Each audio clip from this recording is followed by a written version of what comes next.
We now head to Australia and highlights from the medal racing from the 2014 ISAF Sailing World Cup at the Sandringham Yacht Club, Melbourne.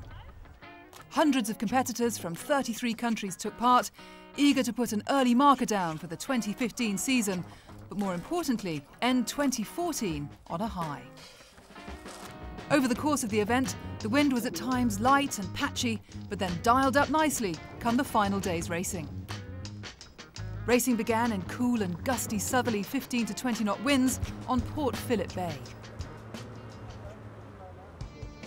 In the NACRA 17, Australian sailing team athletes and cousins Jason Waterhouse and Lisa Darmanin were the powerhouse multi-hull crew. Their ample point advantage going into the medal race meant the gold medal was already theirs.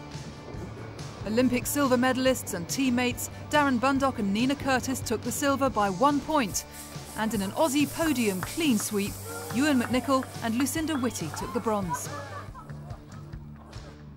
In the men's 470, it was game on between brothers, Australia's Alexander and Patrick Conway, and the Portuguese team of Antonio and João Rosa in the medal race. We're sitting first overall, and we've got a 4-point gap to the Portuguese brothers, so it'll be nice tide racing. In a wind of up to 15 knots, the Rosas had the advantage at the start, but the Conways went tack for tack with them and took the lead. They blasted down the last run and across the finish line, leaving the rest of the fleet well clear. The Rosa brothers held on to second place overall, and Angus Galloway and Joshua Dawson of Australia finished third. Excited and relieved. Coming into, it's only small gaps, and medal races, anything can happen, so very happy to come away with a win. In the women's 470, new Australian pairing of Sasha Ryan and Amelia Catt took the class by surprise, beating two-time Olympian Jenny Lidgett-Danks and her crew Jamie Ryan to take gold. In the competitive Finn class, Ed Wright had a huge battle with Australians Ollie Tweddle and 21-year-old Jake Lilly.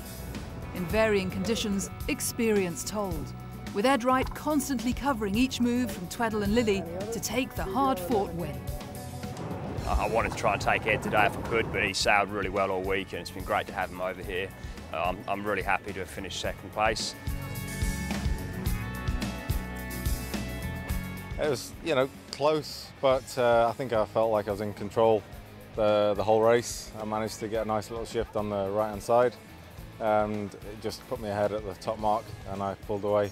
But yeah, really great regatta. In the laser class, it was all about world #1, Tom Burton. He dominated the proceedings, taking his third consecutive gold medal in Melbourne. Yeah, it's been good being here in Melbourne. We've had a good week, pretty much sailed every day. Probably one of the windier events that we've had this year, so yeah, it was good to win again.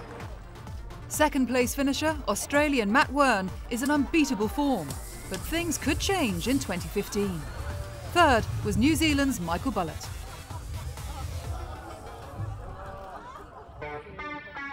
The laser radial was a fast and full-on race.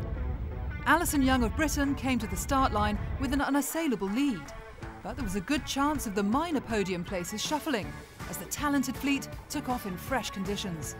It's quite tense at the first beat, trying to keep position relative to some of the guys that were close on me, and yeah, just good fun racing. Holding on to second overall after a disappointing final race was Tatiana Drozdowskaja. The bronze medal went to Norway's Line Flemhorst. The men's and women's kiteboard fleet put on a spectacular exhibition in the pressured-up conditions on the stadium course right in front of the packed yacht club. The top 4 in the men's 22-board fleet went through to the medal race, but they just couldn't break Riccardo Lecchesi's title hold. The Italian surging to take his 10th consecutive race win of the series and the gold medal. The women's fleet was dominated by Ariane Ambert of France.